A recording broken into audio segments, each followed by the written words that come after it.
Plane crashes, gas explosions, poison waters. People facing the worst moments of their lives all turn to one man who promised to solve their problems.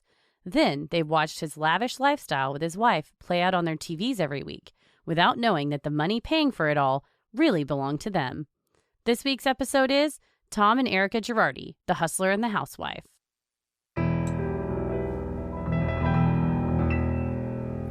A bump in the night, your heart fills with dread. Probably a murderer who wants you dead. It could be a ghost, a demon, or worse. Perhaps you're the victim of a witch's curse. It's hopeless, you're doomed. You'd call a priest if you could. You'd rather just listen to who? Sinisterhood.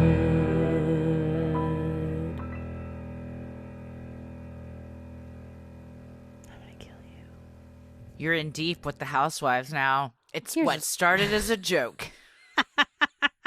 I have never been a housewife watcher, and I watched this Hulu documentary and thought that Erika Jayne was a monster and that I could not believe that she would flaunt her extravagant wealth. Meanwhile, it was all, the settlement funds of these folks that had undergone terrible things. And I talked to my friend Megan, who's a big Housewives fan, and I said, I just called and said, what do you think about Erika Jayne? And she said, oh, she's my favorite housewife. She's great. I love her music. And then I said, she's a monster. And she goes, just watch it. So I binged all the episodes of season 11. So it's my very first foray into Housewives was season 11. And the whole time I was going through a lot of emotional problems because I liked Erika the most. One might say a roller coaster, which was her first single. Oh, there it is. There it is. Yeah. And then I see in The Hustler and The Housewife these clips of her music, and I think, she's delusional. This is terrible music. And then I went and watched the videos, and while the videos are not my style, the songs are not bad. Some of them are kind of bops. I mean, it's expensive to be me, despite the irony and the horror of what is going on in this situation. It's a catchy tune. I kind of like No Fucks. No, I figured as much. I bet you would. I bet you'd like that.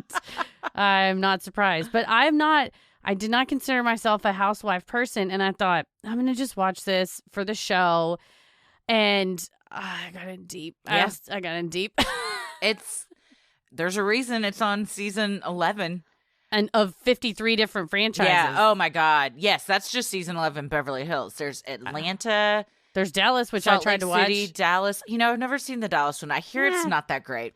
I turned it off about how I think I did make it through episode 1. One of the ladies on there goes, in Dallas, there are billionaires and then there are millionaires and then I'm somewhere below that. And I was like, why am I watching a show about somebody who has money? I want to watch the billionaire one. I was like, boo, where's Mark Cuban's wife? I don't want to watch We're all this. below that, lady. And I was like, then guess what? I can go and sit at a restaurant and watch some idiot from Dallas jack around. I don't need to sit here and give you my ad revenue and watch this. So yeah. Anyhow, but I'm looking forward to the next episode, which will have aired by the time we go to the next one to see what's happening. Now shit's getting real on there. Yeah. It's hitting the fan. I will say, I've seen all of this season of Beverly Hills.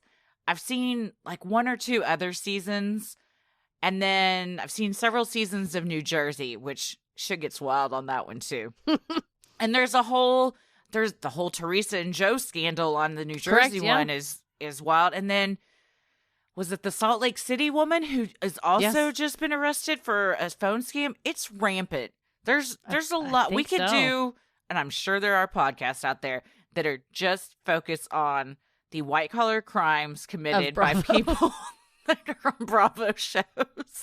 Yeah, it's it could fill a book. It could fill, and there's more stuff coming out every day. Oh yes, so, especially on this one. So there's plenty. But we had our friend Sarah from our comedy world had messaged me about this and said, "Hey, have you looked into this?" And I was like, "No, I have no idea what's going on."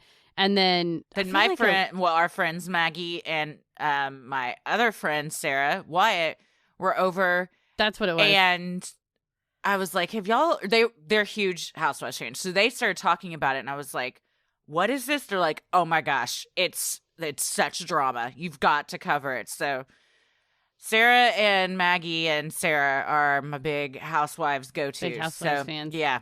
Yep. I did not know you watched it. So I mean, we were researching for the show, and then my intern at work, and who's also a listener, Victoria, she likes Housewives. So when I briefly just said, do you watch Real Housewives? She said, yeah. And I started like live texting her, and I'm like, you can tell me if this is inappropriate. Yeah. So I was like, girl, did you see this episode?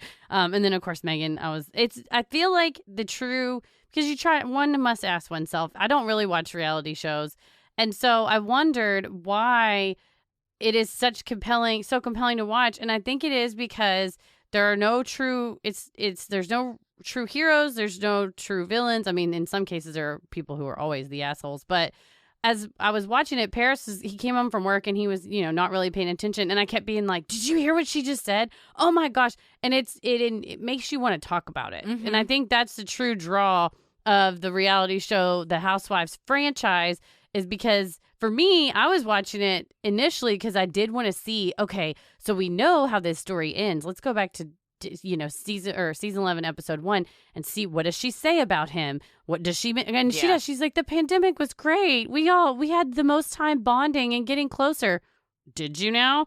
So it's just interesting to watch for clues. Mm-hmm. But they really, also I edit got sucked it. in. They also edit it knowing, I'm sure, knowing that's true, what's going on, because it's shot in Yes. in September, October, November, and they're releasing them right now. Yeah, no, you're right.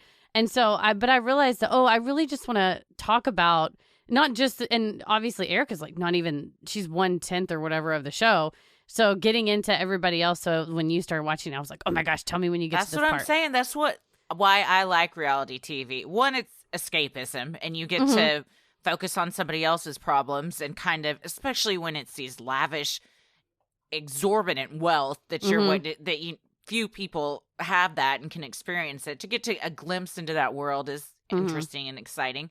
But then it's the hot goss that you want to talk about with all your friends. I told you, if you start watching Love Island, I can die happy, because then I can talk to you about all that's why there's a million Facebook groups that are all just Housewives, Bravo shows. There's Watch What Happens, where Andy Cohen just rehashes what happens on the Bravo shows. Watch What Crappens is my new fave. There's a podcast that goes over it. I mean, people love this stuff. Yeah. Yeah, it makes sense. Now I'm a stay-at-home pod mom. I can start watching more shows, because Paris came home and I was watching Housewives on the couch. My hair's like in a top knot. I'm like, I'm working. This is work. I'm researching. This is my job. You're an SAPH. Yes, SAPH. Stay-at-home pod mom. A SAPHA. An Wait, SAPM? Yeah, stay-at-home pod mom. SAHPM. God bless. We can figure it out. To figure it's that cool. one out. Yeah. So this is a crime. This is a white-collar crime, but I think we don't know how it's going to play out, but the victims here are, living with not only with the injuries that they sustain, but also with this now very public knowledge that what they already knew was even worse than they could have imagined, and a pretty small likelihood of recovery. Yes. Yeah. This is going to be part 1. There's a lot going on in this, so we broke it up into 2 parts. I mean, this guy's been sued triple digits, so many like hundreds of times, and it's just now finally all coming to a head. So we'll kind of explain why. But yeah, I can't even. I'm like, do you want me to summarize the lawsuits? Like, we cannot list it off. It could be, again, its own podcast or its own book. Yeah. Just the corruption that let him continue on as long as he has, doing all this horrible crap to people. And then what everybody wants to know now is, did Erika know? That's the big question. Which we don't have an answer right now. Well, she knew something because she's flipping to the feds. Yeah, I think that she had to have known at least something was going on. I don't know about all of it, but something. Well, before we get started, we got some thank yous. Oh, yes. Thanks to Eleanor Cash of @TOAOE stickers on Etsy. We got some very cute stickers for Simon and Ella of little animals on roller skates and skateboards, and they look like they belong in a children's book. They're very beautiful. Thank you so much for sending them and stuff. I love it when people send them stuff. It's so sweet and nice. And speaking of, I got a sloth shirt and some sloth sticky notes and a little notebook and she specifically messaged to say how to pronounce her name because she's also a Patreon, so I hope I do this right. Aditi Prabhakar. I hope I got that right. And they're so cute. And she said she sent the sloth shirt because it has a little family of sloths and that it reminded her of me and the kiddos. Tommy's on there somewhere too. It's fine. It's fine. Yes. So thank you guys so much. It's so nice when you guys think it. When I open the sloth stuff, Tommy goes, "There's some really nice people in the world." And I was like, there's a lot of nice people in the world, and most of them are our listeners. That's what I agree. That's how I feel anytime we interact with each other on the internet or social media. We get emails. It's like, we have the nicest, we do, the kindest listeners. So thank you. Yes. Well, I'm Christy. I'm Heather. And let's get into it. Erika Jayne was born July 10th, 1971 in Atlanta, Georgia. She was raised single-handedly by her mother, Renee Jayne, a music teacher, after Erika's father walked out on the family shortly before her first birthday. One of her catchphrases is, "Just a middle-class girl from Atlanta." She is? Middle-class girl from Atlanta. Lower income to middle class for sure. Yeah, she definitely did not grow up with the amount of money that she now has. No. Even as a child, Erika knew she wanted to work in the entertainment industry one day. Upon graduating from North Atlantic High School in 1989, she moved to New York City to pursue her dream at 18 years old. There, she was cast in a small role on an episode of Law & Order and worked as a go-go dancer at Shakers, a famous gentleman's club in New Jersey. Shakers. This is right next door to what I don't think it's really called the Bada Bing, but the Bada Bing and the Sopranos. The Bada Bing Yeah, Club. it's all right around there. Did you watch Sopranos? I watched the first episode, but I haven't gone past the first episode. Episode's great. It was great. Yeah. I enjoyed it, but I did not go past it. I just think of someone did a supercut of them saying gabagool. Gabagool? Gabagool. Gabagool. Every time. Yeah. So they are shipped. So it's not called Bada Bing in real life. In real life, it's called the gabagool. I would like to add Sopranos to the list of TV shows I've given you that I recommend you watch. I have a lot of TV show assignments now. I also thought of another one today that I think you would like. You may have seen it, though. Did you watch Glow? I have not. Oh, okay. Because I was thinking about Mark Maron, and then I was thinking about Glow, and I was like, I bet Heather would like Glow. It's really sitting good. Sitting around thinking about Mark Maron. I honestly, I was also in the shower, so. Oh, Mark Maron in the shower. I was thinking about Mark Maron because we just got new mics, and Yes. Mark Maron has the same. Well, we have the same mic as Mark Maron. No, I don't want Mark to say Maron has the same mics as us. So that's why I was thinking about it. Yes, that's true. So that's my list now: is Glow, Sopranos, and then like 20 others I've given you. There's so many. There's a lot. I actually have a in my notepad. I have a list going. I'll add those to the list. I can rank them too, or give synopsises. Is that the plural? Synopses of each one, depending on what kind of mood you're in. Okay, I would like that. You're very good at that. That's what you did on Patreon with the documentaries. You're like, these are the ones that'll stick with you. These are the roller coasters of emotions. These are the thrill rides. This one is required reading, but not very interesting. It's like, thank you for the honesty in all these. That's amazing. While living in New York, Erika met a local DJ, Thomas Zizzo. In 1991, the two were married. Shortly after, she gave birth to their son, Thomas Zizzo Jr. When the couple divorced a few years later, Erika packed herself and Thomas Jr. up and moved to Los Angeles to further pursue her acting and singing career. She said he was a hot DJ in the club and that they got married at St. Patrick's Cathedral on Fifth Avenue, which is very fancy. It is. Erika continued to pursue her dreams as an entertainer in LA, occasionally landing small roles on TV and indie movies. Like so many other aspiring artists, she also waited tables to make ends meet. It was while waiting tables at a restaurant called Chasen's that then 27-year-old Erika met Tom Girardi, a regular customer who was 32 years her senior. Well, and that's what Wendy Williams, shout out to my mom who loves Wendy Williams. I was watching Erica's, one of her many interviews on Wendy Williams, and Wendy Williams said, how do you go out and just meet a guy like that? And she said, you don't. You put yourself in places where those types of people are going to roll. She said, how do you go out and meet a millionaire? And Chasen's is famous because that's where the celebrities had their own booths with their name, like Frank Sinatra and Groucho Marx. And so going to get a job at a restaurant, that's fine. Going to the restaurant that is in Beverly Hills, frequented by dignitaries, politicians, movie stars, you're putting yourself in the right position. You're putting yourself in the right place. You're not going to go work at Applebee's and no. most likely meet a Tom Girardi. Unlimited appetizers and $1 Long Island. So who really won here? Exactly. And you know what? Those won't get taken away from you in court because you've already consumed them. You don't have to flip to the feds and tell them what's going on. You'll be able to tell them what's going on. Mm-hmm. Over the next year, Tom and Erika developed a friendship. Eventually, Erika agreed to give him her number. In a not-so-romantic move, Tom had his secretary call Erika to schedule a date. Unsurprisingly, this didn't win Erika over.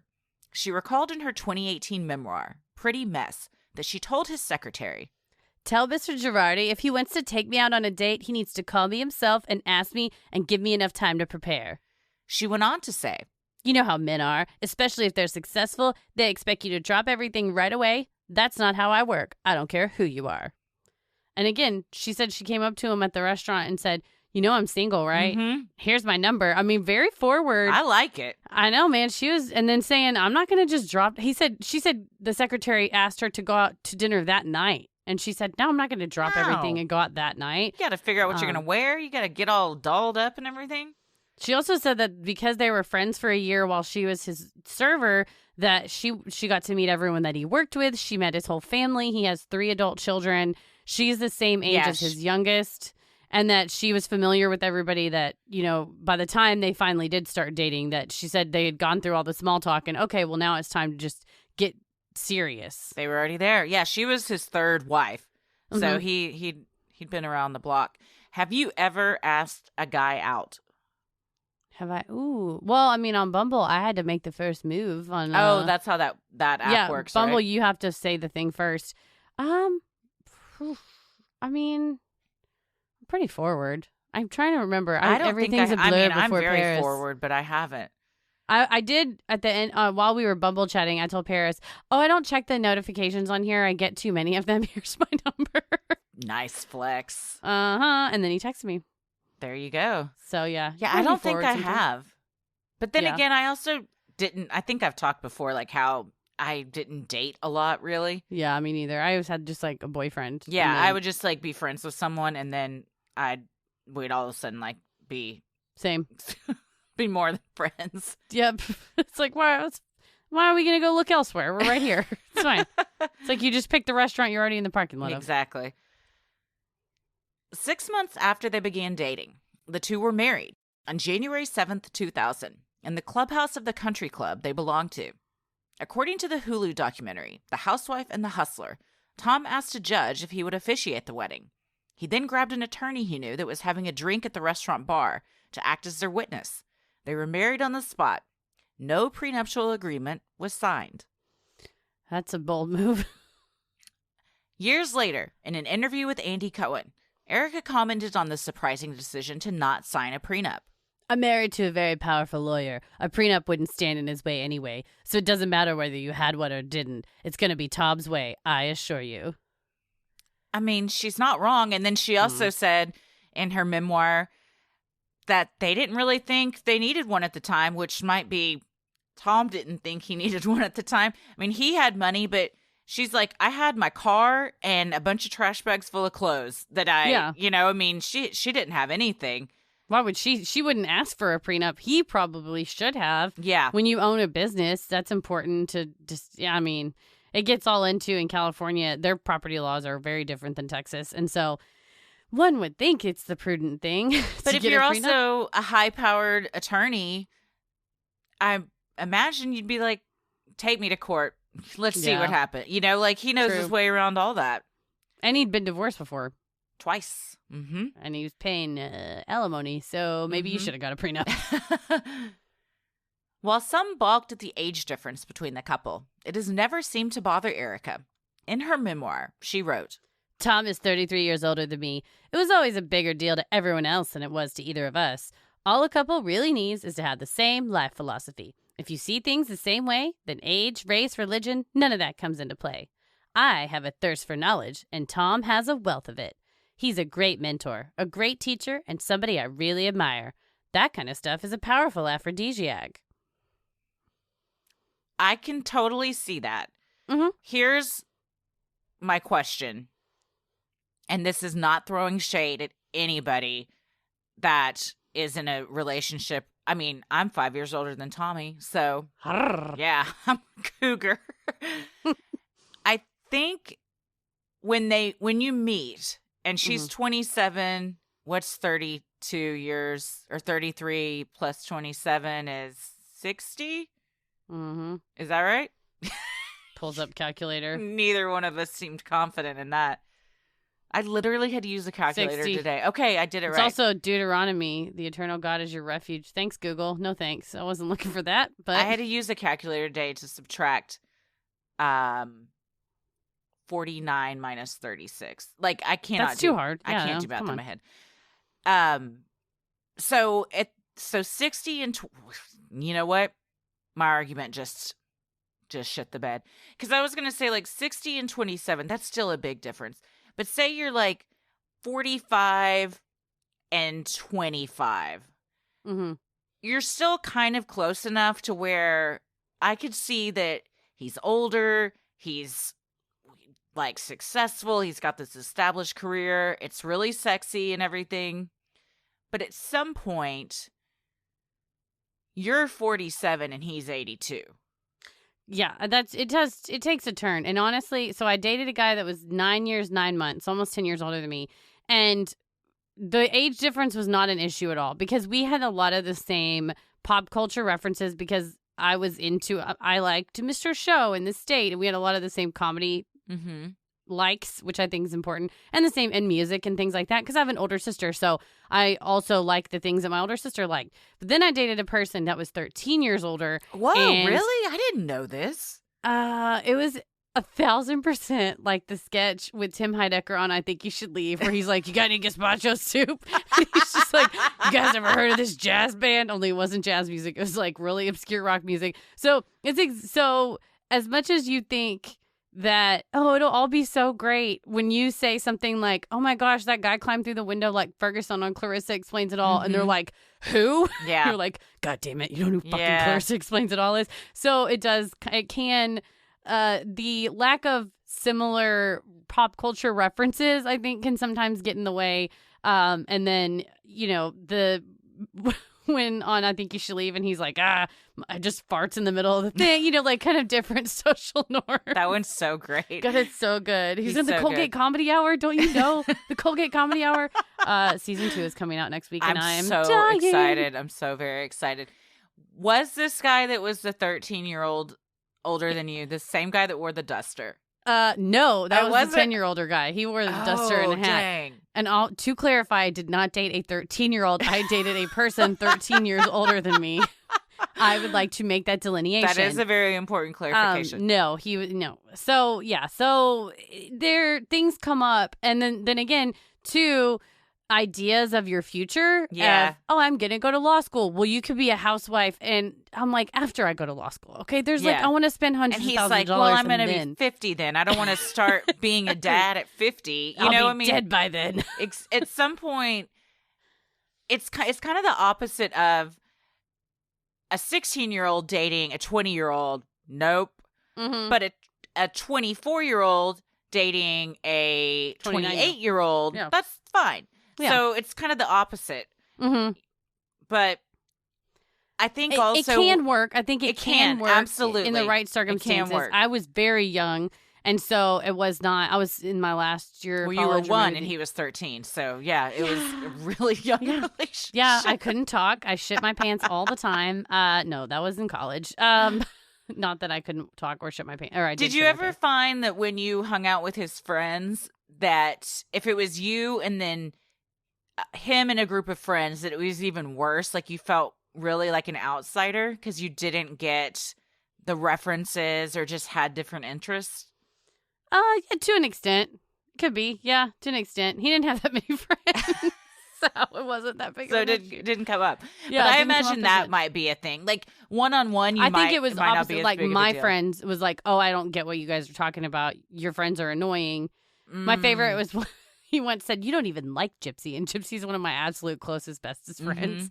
I was like, I don't even. It's very projecty, right? And so there can be situations of control. Well, that sounds emotionally manipulative too. Bing, bing, bing, bing. And so that could be also something that would happen if you're 27 and your husband is 60 and you want to do or say or think certain things and they say, that's foolish, don't do that.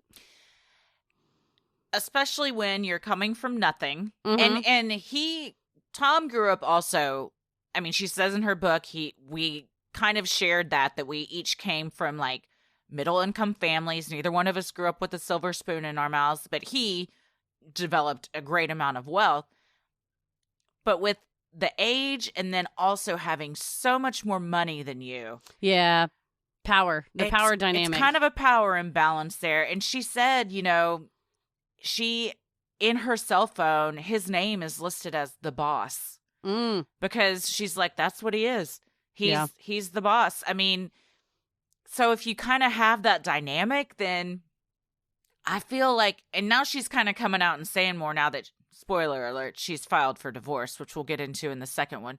But, that he wasn't always the nicest. He was very supportive, and he's on the show, he comes across, he's very rarely on it, as supportive. But then there's also scenes where he's just like a huge dick to her. Yeah. And it seems like he's talking like he would, like you shouldn't even talk to an employee, but like she is his employee. And you run a law firm with X amount of attorneys, and they say in the documentary these people are quitting all the time despite having good salary and lavish benefits. Including his son-in-law. Yeah. I mean, do you quit because he's an ass? Yeah. And I mean, if he's the shark that's winning millions of dollars, he may be an ass. So it could be that they initially hit it off, and then like you talk about with some of the, the people you saw when you worked at the domestic violence shelter of like the ring goes on and then suddenly it's, I mean, he told her, I'm never going to wear a wedding ring. Yeah. Because he said it was uncomfortable. And I actually know people that don't like to wear their wedding rings. My dad never wore a wedding ring. Yeah. So like, I'm like, whatever. That didn't strike me as that odd. After Jimmy Fallon ripped his finger off. Dude. Nasty. Yes. Yeah. When you look up what that is, it's the worst thing I've ever seen on the internet. Did he get it caught in something? Yeah, he said he was like tripping and falling in his kitchen and the ring got caught on, I want to say like a drawer handle. And then he fell against it. Yeah. And that's why he had his hand in a cast for a while. So, I mean, that's another thing. Is it, I don't want to wear a ring because it's truly uncomfortable, or I don't want to have a symbol of being drugged down. Yeah. And who knows? I mean, she's also said many times and gotten emotional about it that he's been extremely supportive of her, and he took her and her son in, and he didn't have to do that. And he's always encouraged her to follow her dreams. So I think like any relationship, there's good and bad. I think a lot of people just looked at theirs as unconventional and odd because of the age difference. And every season I saw of it, at least one cast member would ask her about the sex, and she says, that's a super common question. I don't even get mad about it. What did she say? She's always kind of vague. She doesn't really, sometimes from what I've seen. I jump on it, and other times it's shriveled up. I mean, I haven't seen a lot of them, so I mean, people that watch it religiously, I'm sure that they would know better. But in interviews and stuff, because she's classy, she doesn't, she's not like, yeah, his dick is shriveled and he can't get it up. I mean, I think she's like, she would say that. No, I think she's like, we're a normal couple, like any normal couple would be. I did read though that she said, as time goes on, she didn't say becomes less romantic, but alluded to that, and there's always rumors that they kind of had an agreement to have extramarital affairs, and so who knows? She says that wasn't a thing, but other people said that was. So who knows? Who's to say? Yeah. But, you know, if that's your agreement and you're both fine with it, then more I'm power not judging. to you. No. Tom Girardi obtained his law license from the state of California in 1965. That same year, he founded the law firm Girardi Keese with fellow attorney Robert Keese. Until 2020, Girardi Keese was a plaintiff's law firm based in Los Angeles, California, practicing in the areas of personal injury, defective products, sexual abuse, toxic torts, business law, employment law, and aviation law. Being a founding partner, Tom held 100% of the firm's ownership. This was interesting to me because it has two names, so you would think that Keese would own half, but the filings I was reading is that Tom was the 100% owner of the firm. And then in one of the articles I read is that he handled all the financial aspects of the firm. He was close to the vest. Why would you allow another partner's name to be on the building then? I imagine partially due to prestige, because I think a two-name law firm sounds better than a single solo practice law firm. I think it's like and associates, right? It's kind of sounds like there's more people working there, and they had a whole ass building. I mean, it was a big firm. Oh, he had a lot of lawyers who worked for him. Yeah, and so I think it's probably partially prestige, and partially if that man really, Robert Keese really did operate as a partner, you would want to give him credit on the side of the building, and I'm sure he also had a good reputation. So it brings some more cachet to the firm as well.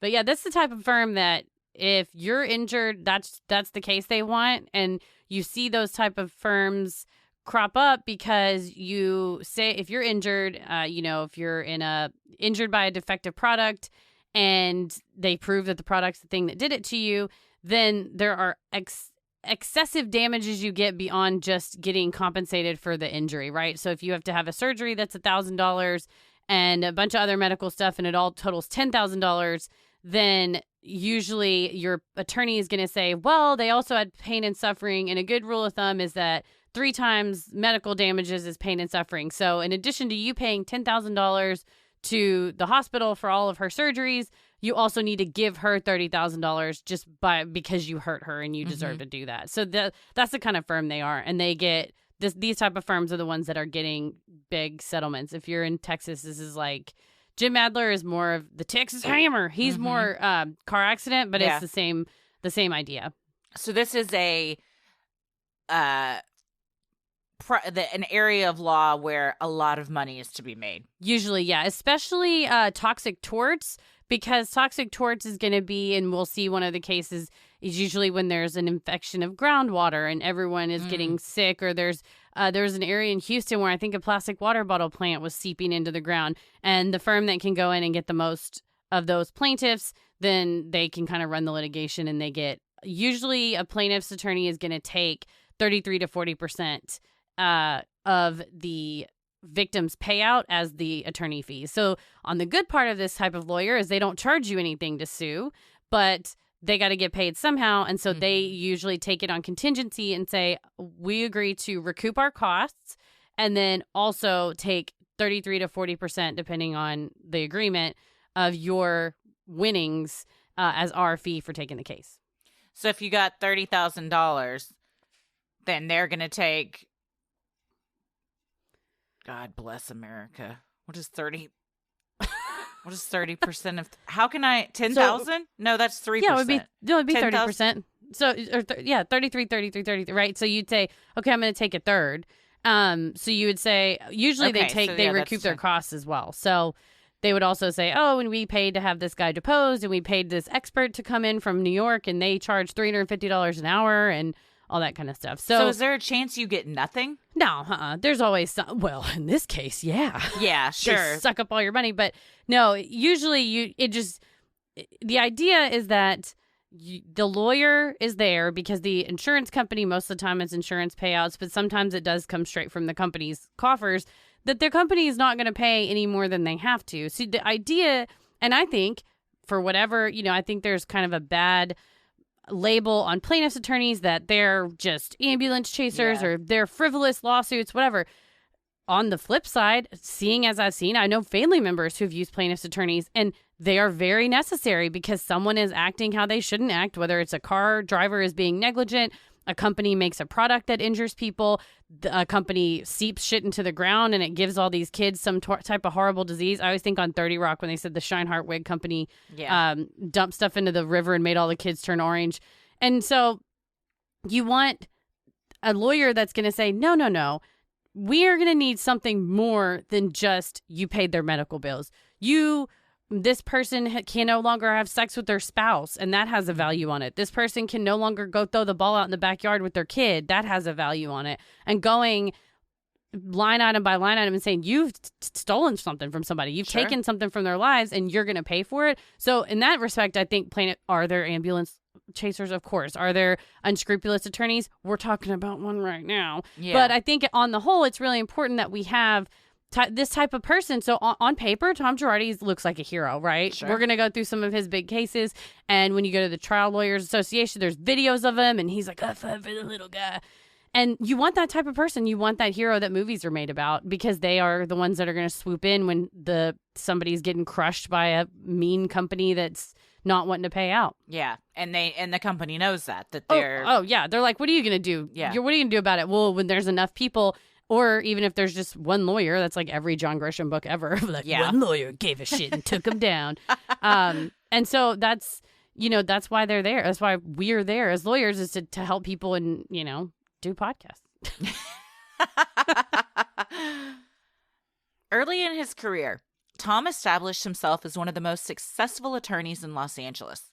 In 1970, he was the first attorney in California to win a medical malpractice case where his clients were awarded more than $1 million.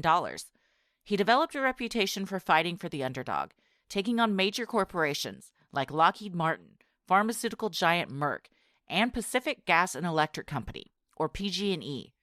Arguably one of his biggest and most notable wins was when he sued and won against PG&E for their role in contaminating the drinking water of Hinckley, California, thereby causing hundreds of residents to develop cancer. This case, which settled for $333 million, was the inspiration for the movie Erin Brockovich. That is so much money. And that was spread out over 650 residents. Yes. And then he's getting, after fees, approximately a third. Or, after costs, approximately a third. And he wasn't the only attorney that worked on that. Yeah. So for whomever he represented, he would get a third of theirs. Yes. According to the Trial Lawyers Hall of Fame, Tom Girardi has won more than 30 trial verdicts in excess of $1 million, along with over 100 settlements that each surpass the $1 million mark. The LA Times reported that Girardi's cut of cases won was 40%, making him immensely wealthy over the years. His firm threw lavish Christmas parties and conferences, with celebrities like LeAnn Rimes and Jay Leno performing.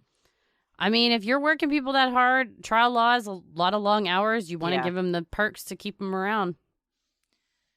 Girardi's power and influence extended beyond his firm and into the political arena of California, with him contributing millions of dollars to various Democratic campaigns.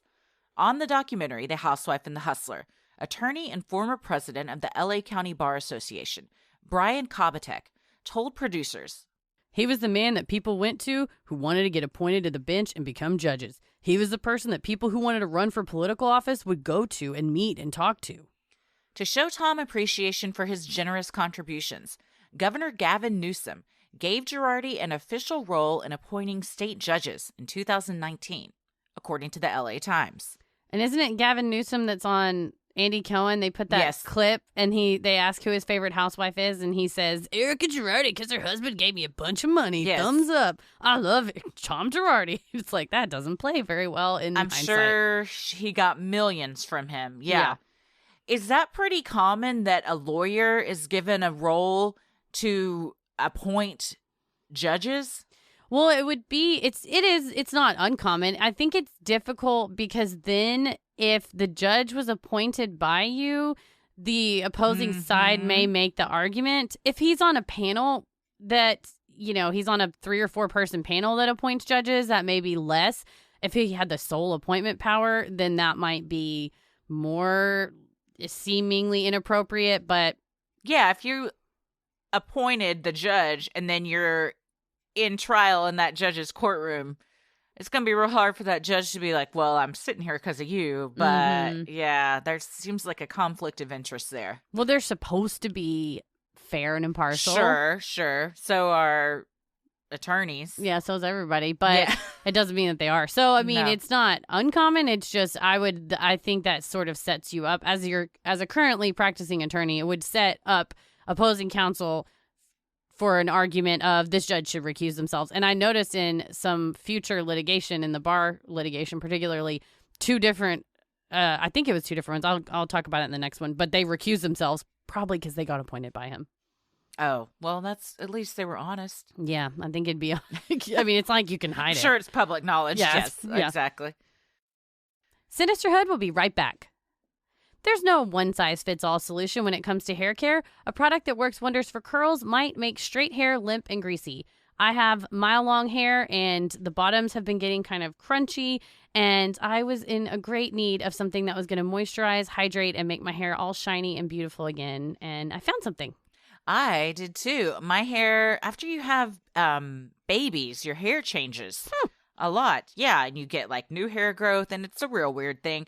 But I was wanting my hair to be have a lot more volume. Okay. And I will tell you right now, and smoothness was another thing. I can now just dry my hair and it's completely smooth, no flyaways. I don't have to use a flat iron. You've been talking about your flyaways for years. Years. I mean, everybody knows. If you've been listening to the show, it's like, that's Christy Flyaway Wallace is what people call me. Well, thanks to my personalized Prose routine, I can honestly say I've never been more in love with my hair. And I will honestly say that. Prose makes custom hair care that's effective because it's personal. Using natural ingredients with proven results, Prose customizes every product in your routine from shampoo to supplements. First, Prose starts by asking about you as a person with their in-depth consultation. Prose asks me very unexpected things like where I live, my zip code, because that implies the type of environment and everything, and the toxins that you might be exposed to on your hair, which I thought was very interesting. Yeah, I love that it asked where we were because it's humid here. Sometimes it's dry. They're like, oh, Texas, all over the map. Also, like, how often do you exercise? How often do you wash your hair? Things like that. So I knew I was going to get the right stuff, and I knew because it had my name on it that it was for me. I love that the bottles have your name on it. It's so personal. It's just like, this is my shampoo. So then Prose analyzed all my answers and determined what unique blend and ingredients should be in every product of my custom routine. Together, Prose got all my hair goals covered. Same. As a carbon neutral certified B Corp, Prose is an industry leader in clean and responsible beauty. All their ingredients are sustainably sourced, ethically gathered, and cruelty-free. They're also the first custom beauty brand to go carbon neutral. If you're not 100% positive Prose is the best hair care you've had, they will take the products back, no questions asked. Prose is the healthy hair regimen with your name all over it. Literally, they put it on the bottle. Take your free in-depth hair consultation and get 15% off your first order today. Go to prose.com/creepy. That is prose.com/creepy for your free in-depth hair consultation and 15% off. As we've talked about on the show before, we should seek out what's right for us and not compromise on what's most important. Our relationship should add value to our lives, especially in the bedroom. So why don't we think the same way about our intimate products? Dame Products is a woman-owned sex toy company making the next generation of vibrators. Founded by a sex educator and an engineering whiz, Dame develops toys with the help of real humans and couples. Their vibrators and accessories are made with medical-grade silicone, smart design principles, and lots of love, earning glowing press from the New York Times, W Magazine, and many more. Whether you're a couple looking for an extra boost where it matters or on a journey of self-exploration, Dame products are sure to earn a spot on your nightstand. And the best part, Dame offers hassle-free returns within 60 days, so your satisfaction is literally guaranteed. Go to dameproducts.com/creepy today for 10% off. Again, go to dameproducts.com/creepy today for 10% off. In the early years of their marriage, Erika was content to play the role of a dutiful wife to a high-powered attorney, writing in her memoir, "Aside from being Tom's legal sounding board and voice of the layperson at dinners, I served other important functions too. At a business dinner with another couple, I would entertain the wife while Tom was trying to settle the case. I've had to do a lot of that.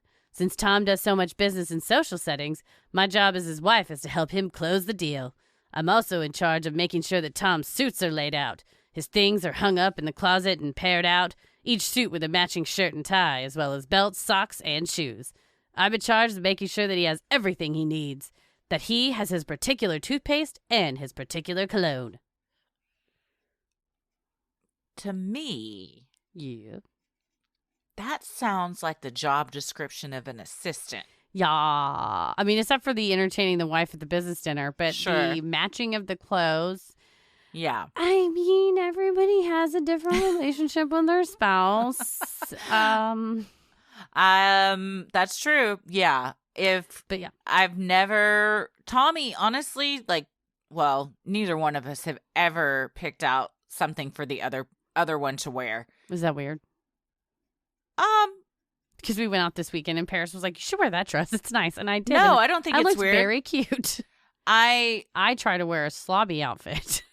I was just like, this makes me sound shitty. Maybe he's wearing something and I suggest that he wears something else. Yes, that's more flattering. You know? Or just like, I'm like, or he'll see me like dressed kind of nice and he's like, oh, I guess I should go put on a different shirt or something. But I mean, if he asks like, what should I wear? I might suggest, but I've never laid clothes out on the bed for him like I would my child getting ready for school or something. I wonder if, and maybe I always, you don't know what's going on behind closed doors. So one would Sure. hope, ideally, that she did that because she wanted to, that he said, it makes me feel loved. Acts of service is my love language. I would feel really loved if you did this and not, you better have my goddamn toothpaste. You know, like Yeah. we hope. Her personality, I feel like, I mean, again, we don't know what's going on behind closed doors, but her whole bit that she does on the Housewives is no bullshit. I don't give any Yeah. fucks. I'm a strong, independent woman. So I think if she's laying out his clothes, it's because she's like, he's going to look on point because I'm going to make sure he looks on point, Yeah. and less of, woman, you better have my necktie. He's a reflection on me. Also So, true. Yeah. Well, as time passed, Erika realized she was not fulfilled. Having originally moved to LA from New York to pursue a career in singing, she found that passion still burned within her. With her husband's support, she decided to finally make her dream a reality, and at the age of 35, began her music career. It was then that she developed her alter ego, Erika Jayne, a bold, confident, outspoken woman who isn't afraid to go after what she wants, the complete opposite of how she felt as Erika Girardi. Well, there you go. So I guess she had to step into that role. I really applaud her for at 35 because she admits in interviews like, I'm not going to get like a record deal. I'm not going to become like the next Ariana Grande or something, this is a young person's game.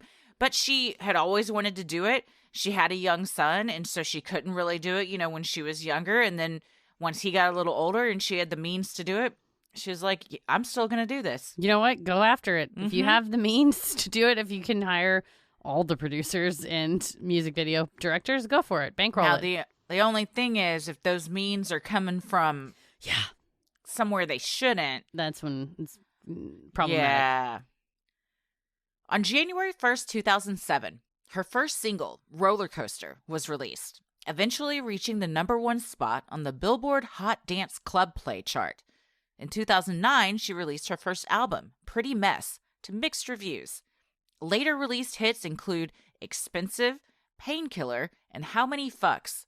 While no expense was spared on producers, music video directors, backup dancers, clothes, and jewelry, Erika Jayne didn't really take off until 2015, when Erika Girardi was cast on Season 6 of Bravo's The Real Housewives of Beverly Hills.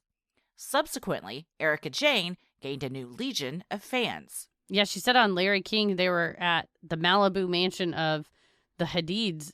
Yeah, And that she was said, a big "Let me just-" storyline in the season I watched, Yolanda's sickness. Well, she just said, let me just text. I'll just send a text and you can just be on the show. Yeah. And that was just life-changing. Mm-hmm. Erika Girardi quickly became a fan favorite with her no BS attitude, quick wit, and unapologetically being herself.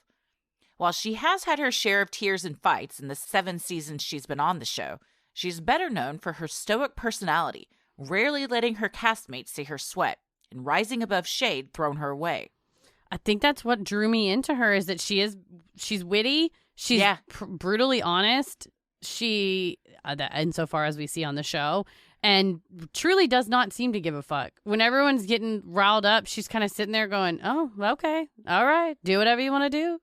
She has gotten real riled up before, though. I got to go back. I was just thinking, I don't really want to watch older episodes because it's not got the people on it that I like, but I do like her, so maybe we'll go back to season 6 and see. I think it's season, I don't remember. It was one season, are they in Dubai? Because they always go on these big, lavish vacations each season. I don't remember where they are, but she gets into a huge fight at dinner. Oh, nice. And one of the other women mentions her son, who is a cop. Wait, and Tom Jr. is a cop? Tom Jr. is a cop. And she just, like, breaks down and gets very mad and starts, like, sobbing. Like, I think she mentioned, the castmate mentioned something about her kid. I don't think it was dying, but something, I don't remember. But it was like, you don't know what I deal with every night. My son puts on a uniform and goes out and defends.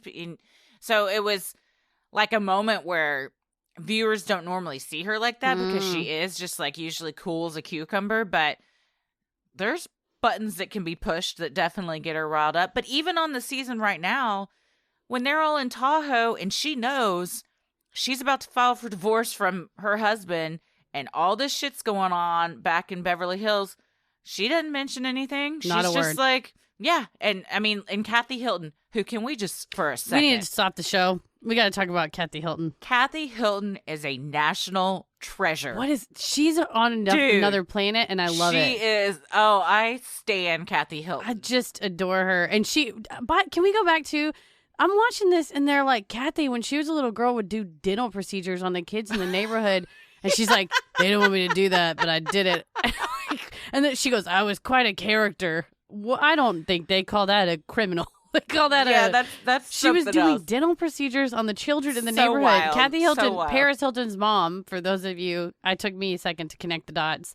Yes. That she is on her own wavelength. She's just chugging Red Bull at 2 a.m. going, this is a soda, isn't it? And her sister said, no, that's a Red Bull. And so then she's flipping through newspapers. I can't sleep. Her sister's Kyle Richards, who's been on the show for a while. Kathy Hilton was a new addition this season. They have the same mom, I believe. We but a different looked dad. it up. Yeah, we looked it up the other day. I don't remember. Yeah. But, Kathy Hilton's a trip, man. She just does what she wants, and she, talk about gives zero fucks. She's a chaos agent, too. She just throws a lit match and takes off walking. She's, and doesn't really say a whole lot, but runs the show. It's very impressive. And also, she's like 10 times richer than everybody on the show. So they kind of bowed out. I mean, if you are in that circle and that's what you value, of course. But then also just she's cool. Like, I just want to hang out with Kathy She's Hilton. fun. She seems, I wouldn't say the most relatable of them. No. But maybe the one that I'd like to hang out with the most. Yeah. Her and Erika, honestly, are the ones I'd want to hang out with the most. Yeah. I would rather have all of my teeth pulled than hang out with Sutton. I cannot stand Sutton. Dude. She is the worst. I didn't enjoy her just right off the bat. She just kind of irked me because she seems like she's kind of putting on a charade, a show kind of. But then when she said that, I think talking about racism is worse than COVID. And then she said, I just don't even say color. And when a person of color tries to explain their lived experience to you and you yell over them and then just start sobbing and it makes yourself the victim, it's like, she made me cry because I said I didn't say color. I was just over her from day one. But then the new housewife, Crystal, got back at her because in the talking head, she goes, well, that generation, she's so much older than me. That generation was just taught to say they don't see color. So I can't really fault her for just being from that generation. I was like, Nice damn, shade. twist that knife, girl. Yeah, Crystal's new this season, and she just, she knows how to play the game. She knows how, she accidentally leaves her $95,000 Hermes bag out. Like, oh, what, that bag? And Kyle Richards is like, oh my God, look at that purse. I thought, can I be frank? Because I don't know anything about fashion. There's a scene where Crystal is a new housewife. She invites Kyle Richards, who's a veteran, over. Crystal has this brown Hermès bag that is brown leather, and it looks like a little house, or I guess it's Looks a storefront. like a storefront. The little storefront. And I thought there was just a little leatherette keychain hanging off, and Kyle's staring at the bag, and I thought that's so rude that she's staring at this bag because it's so ugly that I thought she was side-eyeing the bag due to ugliness, and I thought, because I don't know anything, and then a little crawler across the screen comes up and it says Hermès bag, $95,000, which I googled it. They were so limited edition. They sell almost for like $200,000, $250,000 on the secondary market. Yeah. And so then Kyle's like, oh my God, I really wanted one of those. So it just took me a minute to think. I was like, oh, that's so rude, because that is a really ugly purse. I thought the same thing. And then once she was like, I haven't heard a word Crystal said because of that bag over there. I'm like, oh, that's why. Yeah. It's because if you're in that circle, which we are not. No. So we don't know. You know what I busted out this weekend? Speaking of fancy purses, we had former sponsor FabFitFun had an old Draper James wicker I've been bag. carrying it too. I just busted it out because it seemed more summery. So that's where I'm like last season Draper James purse that I got for free. Was given to us. Yes. Yep. Promotional consideration. I do not purchase things. I have a bag that's shaped like an egg that I got in Las Vegas for $20. It looks like a fried egg. It's very cute. But so that's the kind of things it's not an Hermès bag. So I have gotten I like Crystal. She's new, but I'm on the fence. I hate Sutton so bad. She's so Sutton's annoying. the worst. I think she's going through something emotionally, but when she's roller in her face. Who isn't? I mean, right, aren't we all? It's the pandemic. Come on, this was like shot during the pandemic. She's got that roller thing on her face and she's trying not to cry. It's for my anxiety. I got anxiety in my face. I'm not faulting anybody for anxiety. I have major anxiety too. So if that's what you got to do to get yourself through. But when, again, she's talking to a woman of color saying, yes, when you told me not to talk about racism, it triggered me because I'm from the South and I know what it feels like to be stereotyped because everybody thinks people from the South are racist. I'm like, did you just compare that to what? Yeah. This an Asian American person in the climate, especially while COVID was more prevalent, and the amount of violence that you can, with a straight face, go, I am more persecuted than you because I'm a white lady from the South. And I just like that Dorit goes, I don't think anybody thinks that about white ladies from the South. Maybe you, but I don't think that when I look at Erika and she's from the South. Yeah. Yeah, so, and she's like, Erika, don't you feel that way? And Erika's like, no, I don't. I don't feel like people think I'm racist at all. I don't fucking care. This has turned into a Real Housewives recap, but the only other thing I wanted to say, because you mentioned how much richer Kathy Hilton is than the rest of them, when Sutton has that Parisian party, which first of all, that's how I know I would not get along well with this group, because if it was like dressed like you would in Paris, I'd be like, okay, I'm going to go get a beret at the dollar store. I don't know what people wear. Whenever I travel, I like to wear this bag that can't get cut off of you by pickpockets. So I'm going to carry that bag. Exactly. I have on cargo pants and like a vest with like the internal pockets with the RFID chip. Yes. Blocker. And very sturdy boots that do not cause blistering. But she has all this caviar that they serve. Mm-hmm. And she goes, it's being served fresh because Kathy didn't want it sitting out. So whatever Kathy wants, Kathy get. And like literally, Kathy had told her ahead of the party, do not have this caviar at your own party sitting out. I want it served fresh to me. And they're like, yeah, we will do that, Kathy. Kathy goes, it turns gluey. I don't want to eat it because it's kind of gluey. It's like, you've eaten so much caviar. That you know that. Mm-hmm. That it turns gluey. Sutton also was trying to sell stuff at her party, which... That was tacky. Get out of my life. And that was super tacky. Oh, yeah.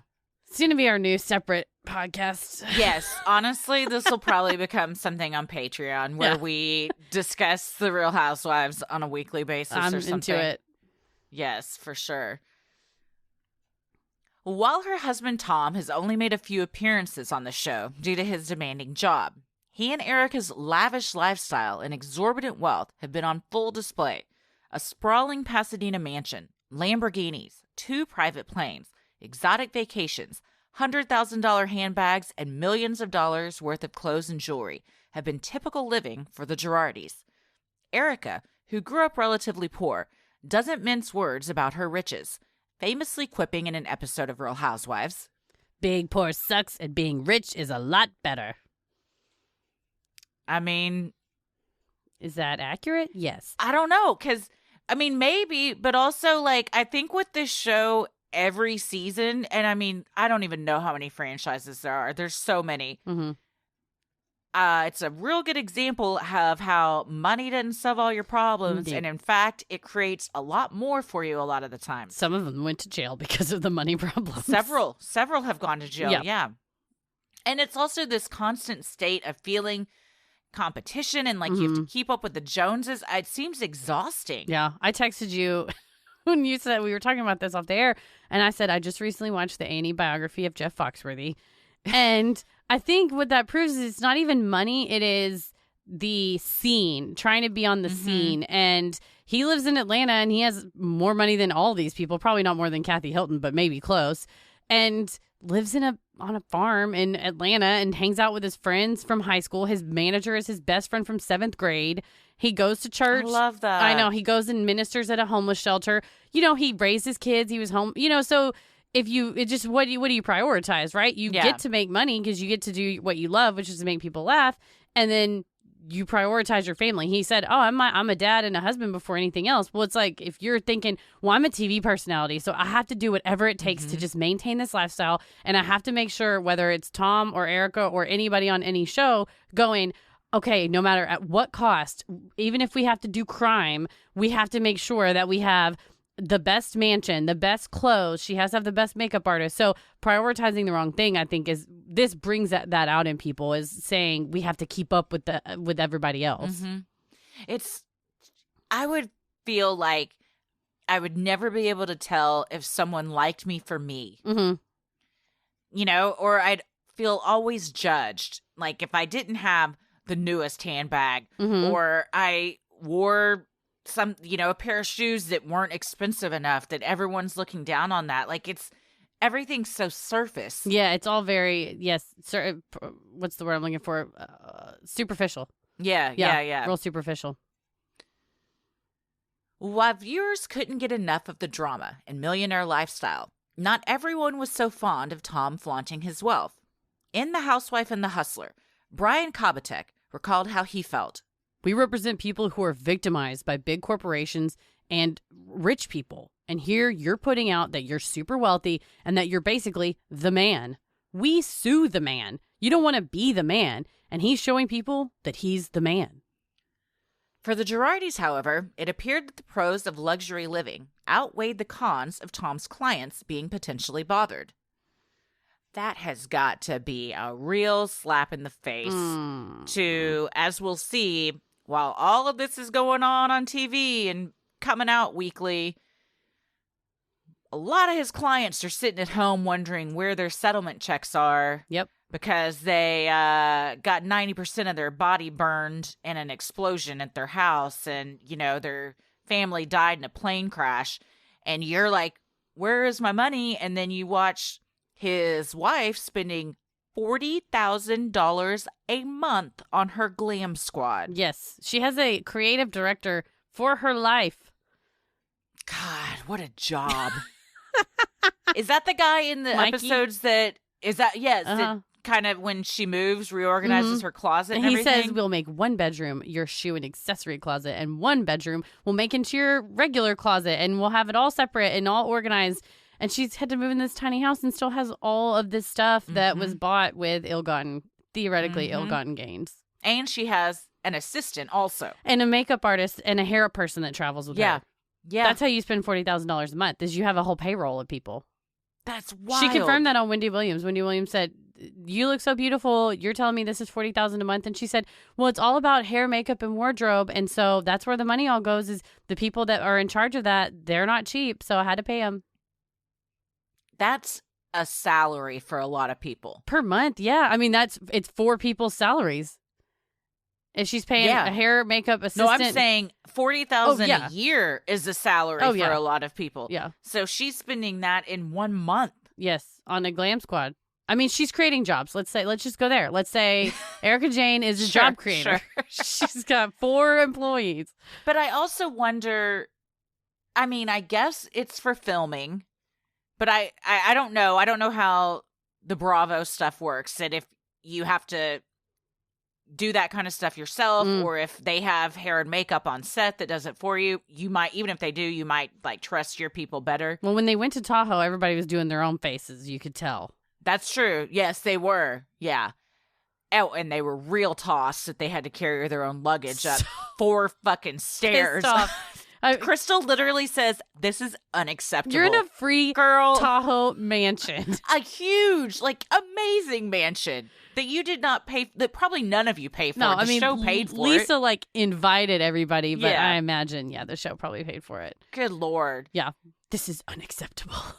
So is that what she's doing it for? Or is it just to feel glammed up every day? I mean, they seem like they were just hanging out with her at her house, too. And do you get to the point Maybe where... they're just friends. I was going to say, do you get to the point where you're kind of isolated? Real Housewives are not friends with each other. They are, but they aren't. You know what I mean? They know each other. They went and all supported her when she was on Broadway. So they have some type of a friendship, but they're not your best friends. So if you want somebody and your husband and you aren't hanging out that much because he's off being a busy lawyer, I mean, is she paying to have friends? Maybe, yeah. Who also happen to do makeup. I mean, I'd like that friend too. Right? Can you learn how to do really good makeup? Just come over and do my makeup. If you've ever seen me with my own makeup on, you will know. I actually like doing makeup, so I can do your You do makeup. I'll do your hair. I'll figure out hair. I'll watch some Okay. YouTube videos. That's good. We'll be each other's glam squad. Oh, that's perfect. Reciprocal glam squads. At DCH, I remember we had a show, and beforehand you were like, oh, I'm wearing so much makeup. And you literally just had eyeliner on, and I was like, Heather, look at me right now. Look at the amount of makeup I'm wearing, and then say you have a lot of makeup on. If I have eyeliner on, I feel like I have a lot of makeup on. Well, you're naturally gorgeous. Oh you my don't gosh, need any thank makeup. you. I don't wear makeup so that I set a standard that's like real bottom line, and that You way know when what? I do wear makeup, it looks out of this world. Yeah. Very rarely over the past year and a half have I worn makeup. And now when I do, Ella's like, what's on your face? Okay, rude. First of all. Well, Erika said her signature tagline in the Real Housewives of Beverly Hills opening, I'm an enigma wrapped in a riddle and cash. describes her well, telling the LA Times in a 2016 interview. What I think is great is it does kind of describe what's going on with me. People see me and assume one thing, and then they get to know me and then see that there's more there. When asked what people usually assume about her, she went on to say, She's a lot of blonde hair and this big personality, and I couldn't possibly have any substance. I couldn't possibly be kind or warm. I think people thought I was just pure surface. I think that she does have a lot beneath. I mean, I think all these people do. They're humans, At the end of the yeah. day, they're human beings, you know, and they're like anyone on a reality show. You kind of play this character up that you've developed, and you know that you're being watched and there's cameras around you all the time. And especially when the show is geared around your lifestyle and how wealthy you are. But I think that of all of them, if I needed advice, I feel like I'd go to Erika. She would not bullshit you. Mm-hmm. Yeah, she says that. She's no BS.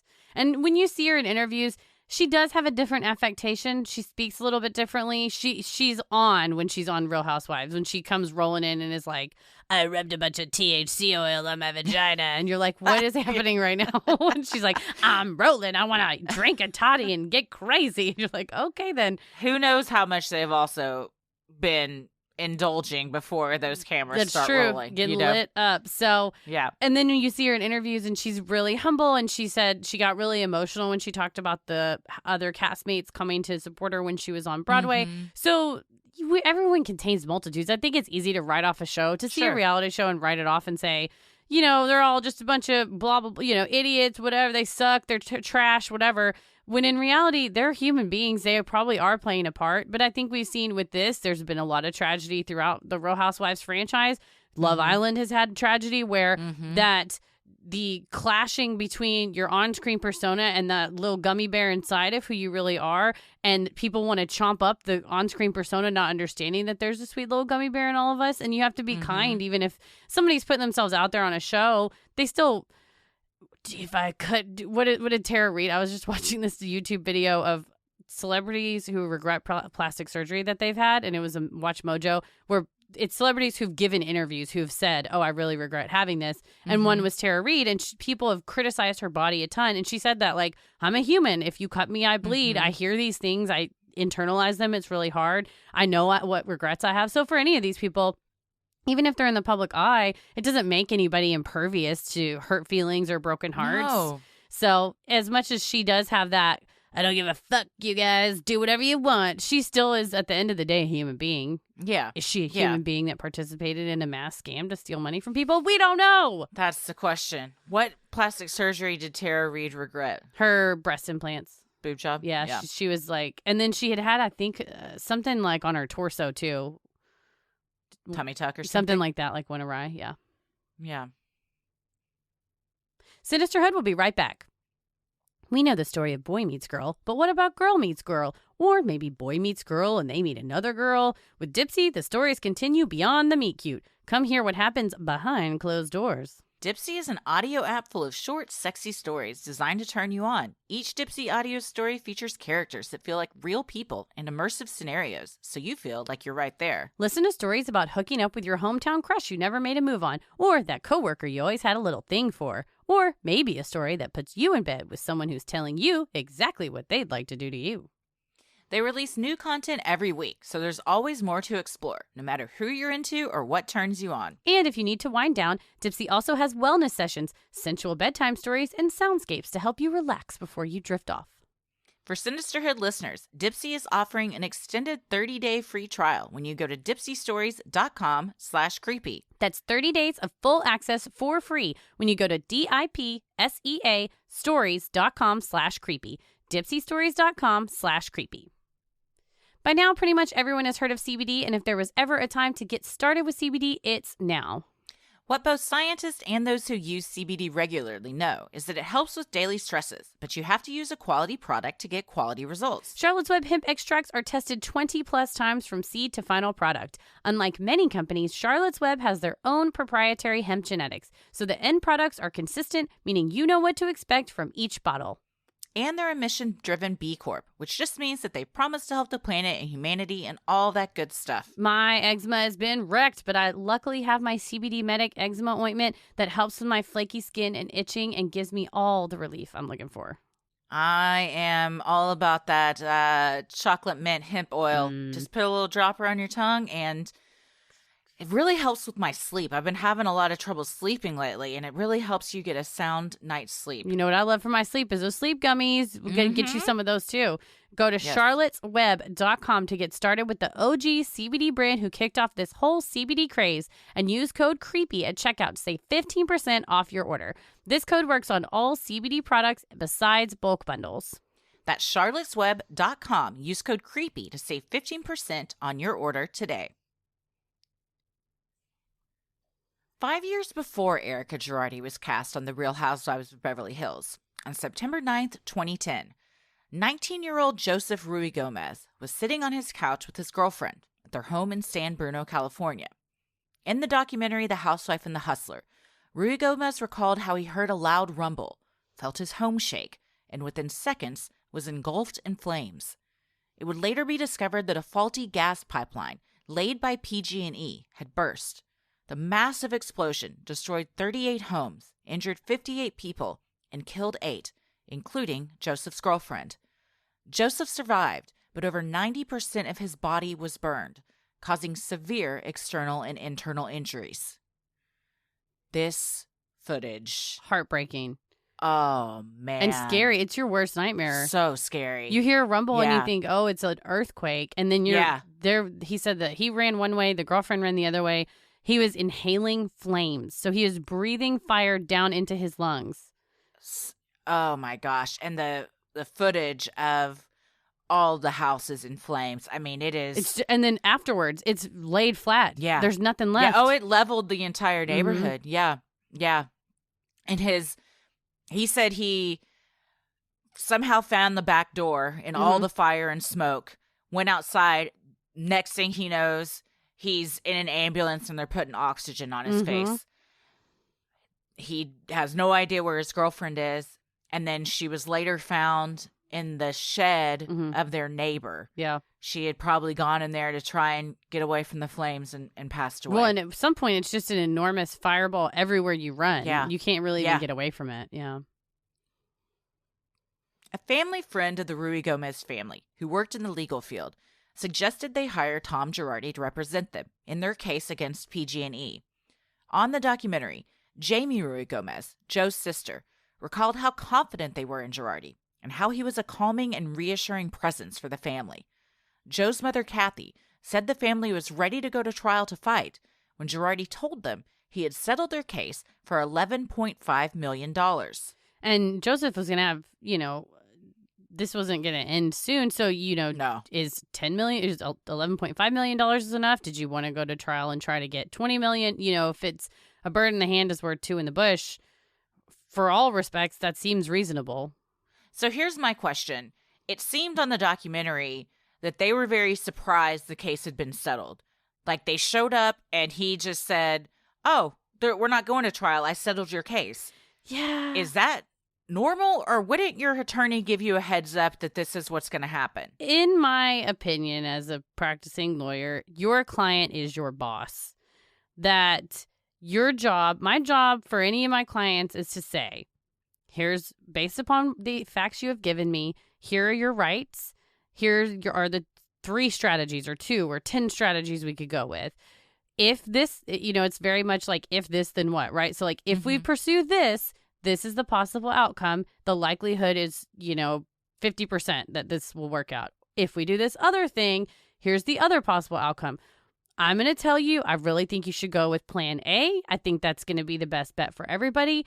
But let's talk about what you think your options are here.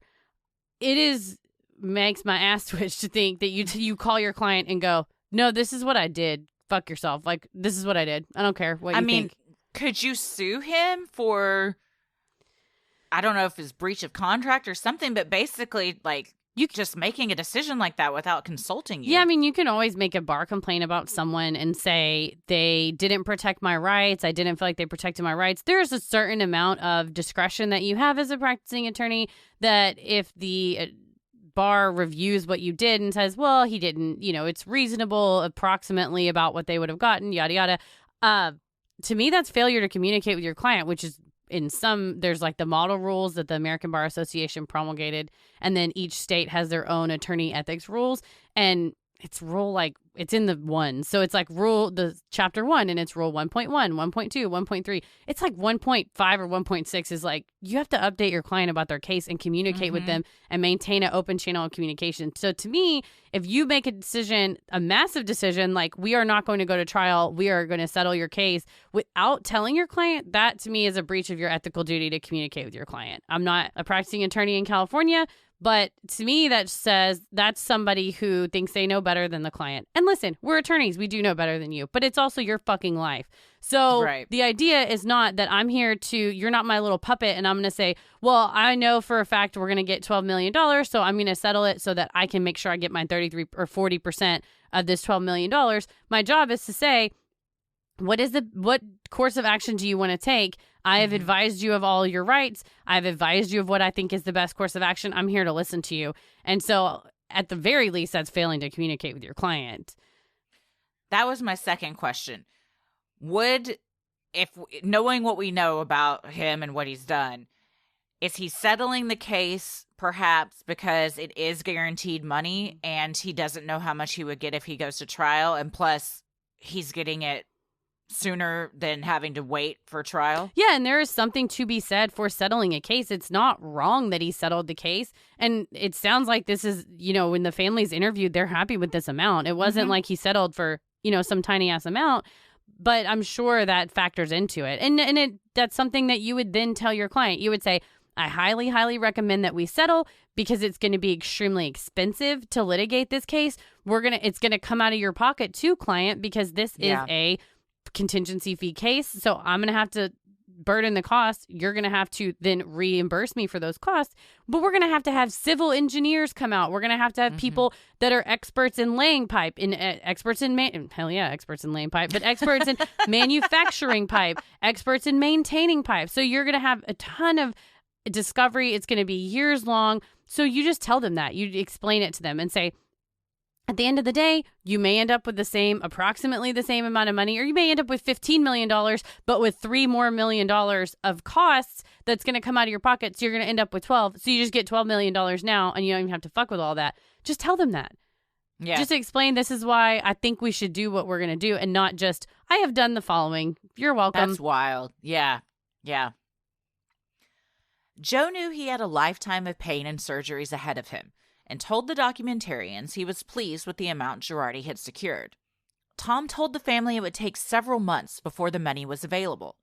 During this time, Girardi suggested that Kathy allow him to invest the money for her son, assuring her the funds would accrue 6% interest and that there was no possibility of a loss. He told her he wanted the best for Joe, writing in a letter, "The primary reason I'm trying to manage the young man's funds is that so nothing goes wrong." According to Us Weekly. Tom also told the family on several occasions that they were his favorite clients and that he was in your corner. I just want to have a public service announcement. This is free advice for today. As a former hedge fund manager and a current scam busting attorney, if someone tells you that they can get you a guaranteed % return with no risk of loss, it is a Ponzi scheme and they are going to steal your money. You heard it here. That's it. The second, I didn't know anything about this case. The first taste of any of this was watching this documentary. And the second that this nice family who genuinely, I mean, he groomed this family for the whole time he knew him. I mean, it was 9 years, right? It was 2010 was the accident, and the settlement came not quite 9 years. Yeah. But so he groomed them to trust him. But as soon as we're watching the documentary and they said, oh, yeah, Tom told us he would invest it and we would get a guaranteed 6% return with no risk of loss in the living room, I went, eh. I was like, nope. That is Ponzi scheme 101. If there is an investment, there's always a risk of loss. Sure. Yes. You can't guarantee that. Who are you? The only way you can guarantee it is if it's a Ponzi scheme and he's paying you out with someone else's money. Mm-hmm. Joe recalls in the documentary how the distribution of checks was inconsistent. The agreement was he would be mailed a check every month. However, they were often late or didn't come at all. When Joe would call Tom to inquire about it, Joe was often told, "Oh, sorry about that. These things happen. I'll get it to you next week." And that Tom would try to soften him up, saying, "Please don't be mad at me." Joe said Tom often treated him like a child, and that he didn't understand why he wasn't being given the money he was awarded for all his pain and suffering. By 2017, Joe said the checks stopped coming entirely. He also blamed this mediator. Yes, Justice Shipley, I believe was his name. And the mediator stopped mediating after they settled. That's usually what happens. And he kept saying, Justice Shipley doesn't want you to have your money because you're a little baby boy. And the guy's like, I'm 20 years old. Like, I'm an adult. Let me pay. Also, even if I was a baby boy, it's my fucking money. Yes. I'm the one who got burnt up in this explosion. Yes. It's like, give me my money. Significant, severe injuries that for which he said there were times that he was having surgery. And he said, hey, I have a surgery next month and I really need to pay the surgeons. And Tom said, oh, there's just a mix up. I'm sorry. It's just like a mix up. Okay, that's a Ponzi. I mean, it's a Ponzi scheme. It's a Ponzi scheme. Yeah. In The Housewife and the Hustler, similar stories from other victims are shared, including a woman who suffered with a botched vaginal mesh surgery and a man who lost his mother in the 2018 Lion Air plane crash in Indonesia. Each of these clients were entitled to payouts ranging from $900,000 to $12 million. As is customary, their settlement funds were paid into the firm's trust account. Rather than distributing the client's money to them immediately, as he should have, Tom offered to invest the funds for some clients, promising a guaranteed return with no chance of loss. While Tom convinced the Rui Gomez family that their son's money would be safer in the investment account, he told others that their funds hadn't been received by the firm yet, when in fact, the funds had hit the trust account months earlier. Lawsuits allege that rather than invest these funds or distribute them to clients, Tom used them to bankroll his and Erika's extravagant lifestyle. This is, wow. I mean, I think one of the judges said the term, this is Law School 101. I had to take a class called, we all do before they let you graduate, take a class called Professional Responsibility. And especially in these personal injury cases, when there's settlements, the knowing that the lawyer has to pay experts, recoup costs, pay themselves fees, and then pay the client out, the check comes written with your name on it. So the settlement check would be $11.5 million. It's the memo line may say for the benefit of Joseph Rui Gomez, but the to line says Girardi Keese Law Firm. And so when I had my own practice, I had 2 bank accounts, and one is my trust account, and in Texas it's called IOLTA, and it's the interest off of the trust account goes to the Texas Access to Justice Fund, which funds things like legal aid. So it all comes full circle. And so if you have a bunch of client money sitting in your trust account and it's accruing trust income, I don't get to keep that interest income. Even something as the pennies that get accrued off the client balance does not go to me. It goes to fund legal aid. And so that's one bucket of money. And then I have my firm operating account, which is my other bucket of money. So say I was going to do a project for a client that was going to be, I took a retainer of $1,000. I have not earned that retainer because I haven't done any work. So the retainer goes into my trust account, and then say I bill 5 hours at $100 each. Okay, that's $500. Then when I send the client a bill, I say, hey, here's your bill. I worked 5 hours. It was $100 each. I'm going to take it out of your trust account balance. Then I would literally move the money from my trust balance to my operating account. It all goes into my accounting software and it gets tracked. So then if that's all the work I needed to do and it's the end of the engagement, I tell my client, you have $500 in your trust account. I'm going to write you a check and give you your money back. Well, just that same account is where settlement funds get paid. So if I had a client who was in a car accident, and I may have given what's called letters of protection to a medical provider where I go, hey, my client got injured. She doesn't have any money. In a few months or a few years, we're going to get paid back. I promise I will come and pay you. Chiropractor, surgeon, whoever. Trust me, here's a letter. Then, however many months later, when the money comes through, it goes to Heather McKinney, and I put it in the trust account. And then what I have to do is go and pay everybody off. So I go and pay the fees for whatever medical expenses my client has incurred. Then I pay myself my percentage that I earned, and then the remainder goes to my client immediately, right away. I'm not an investment advisor, so I'm not going to keep it in some sort of magical secret investment account that is full on shenanigans. That's not at all what you do.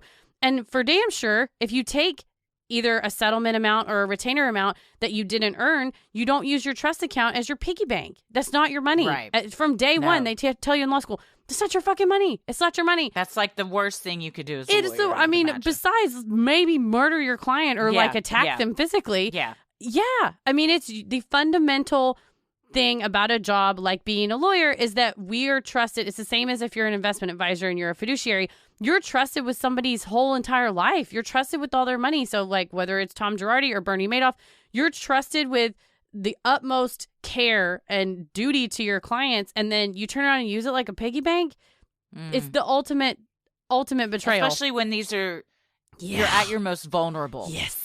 These are people in the worst days of their lives. Yeah, absolutely. And years after are continuing to relive the worst day of their lives. I mean, he, at the time the documentary was filmed, I believe Joe said he was on his 30th surgery. Yes. And it will continue forever. I mean, the skin regrafts to itself, so he's going to constantly have to have surgery. And that's the other thing. He's in pain and can't lift his arms all the way. I mean, it's a lifetime of suffering. And it's not even, so you see with Bernie Madoff, or Alan Sanford was like the Texas Bernie Madoff, it wipes people out. It's money that they spent their whole lives earning. They worked up. It's their retirement savings. They really, really earned it. And it's super sad and tough. But in this case, this is money that was earned by their pain, by the death of someone's mom, by the burning of their lungs, by the woman describing the loss of his girlfriend. When I worked for a federal judge, I had to do some vaginal mesh litigation, and reading the fact patterns made me actually upset, want to cry. It is so physically painful to think about, and there's no way that we can make someone's pain go away. But as a society, we've chosen to have courts. We've chosen to say, okay, you get some recompense for your suffering. To take money that was earned by someone's physical pain or the loss of a loved one is, to me, unfathomable. And then it's all playing out in a show on reality TV where Being poor sucks. Being rich is awesome. Their mansion is decked out to the fucking nines. Why do you need 2 planes? I mean, give me a break. And like the Kabatek says in the documentary, attorneys are wealthy. Yes. Like a lot of attorneys are wealthy. That's, it's a trope. Everybody knows that. But you don't got to go flaunt it in your clients' faces when you've built your brand and your firm on fighting for the underdog and people that can't afford an attorney, and then and then they're at home watching this knowing I'm not getting my payments. Well, I mean, I've been in this attorney's house in Dallas. It was for a bar event. I don't personally know this person, but they made their money on tobacco litigation, toxic tort litigation. It is the biggest house I've ever been in. I have never visited the White House, but I imagine it's bigger than that. I mean, it's huge. It's so fancy. There's a house manager. There was fine art on the wall. And if I was not the trash that I am, I could tell you what the artist was. But it was the nicest. But those people's clients got paid first. Sure. So they've done their job. They've done a super good job for their clients. Absolutely. So they deserve their paintings out and his lenders. He can have whatever he wants. You can have. She bought him a $5,000 toilet. Erika Girardi bought Tom Girardi a $5,000 toilet, as alleged in one of these lawsuits. For $5,000, the toilet better come up and suck the doo doo out of my butt. Like, what is happening for $5,000? Sorry, it's a $5,000 toilet. Let me clarify. I mean, what is it doing? Does he give you a back rub? Is it gold? I didn't see a photo. It was just written about in one of the petitions. I'll tell you what, you get a $5,000 toilet, you turn on some Dipsy. Done and done. And then you see why that thing costs a cool $5K. $5K, yeah. So I don't fault anyone for being successful and being wealthy, and especially if the person whose house I was in Dallas, they're successful because they got a bunch of money for people who were horribly injured. That's great. Mm-hmm. But for sure. They didn't take the money, though. Exactly. Yeah. I don't fault anybody for working hard and being wealthy and wanting to live it up. I mean, shit, I'd do the same. Right. But I would do it with morals and ethics. Yeah. Especially when your whole job, I mean, y'all got to take some kind of oath, right? It's a big serious thing. Yeah. Yeah. It's called like the Hippocratic oath, right? Exactly. It's what they call it. The hypocritical oath. Tom Girardi got him. Super burn. No, but we swear to protect and defend and uphold the Constitution, but also we swear to the ethics of our profession, and we are held, most of us who don't give a lot of political donations are held to a certain set of standards. And what we will unfold in part 2 is that the system completely collapses when it is corrupted by ultimate money and power. Absolutely. Another thing in the documentary is the voicemails that the victims play. I cannot take it.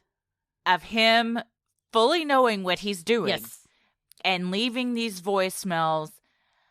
I mean, give that man an Oscar. Seriously, this woman, the vaginal mesh survivor, has a settlement. It's around $900,000. Apparently, according to records, it was deposited May of 2020.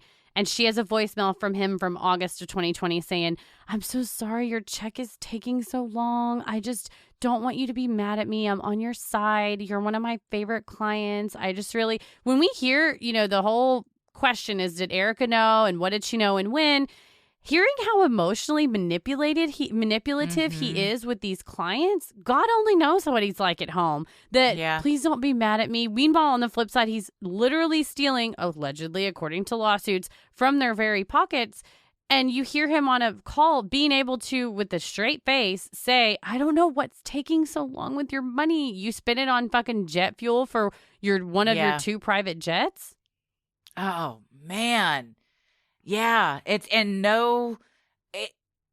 don't know. I mean, we'll talk about it in the second one. They're trying to play up a lot of stuff right now, saying he was mentally unwell, incapacitated. I don't know about all that. He seems pretty lucid and with it. Oh yeah. From what I can I think tell. we're gonna debunk the Tom has dementia in episode 2.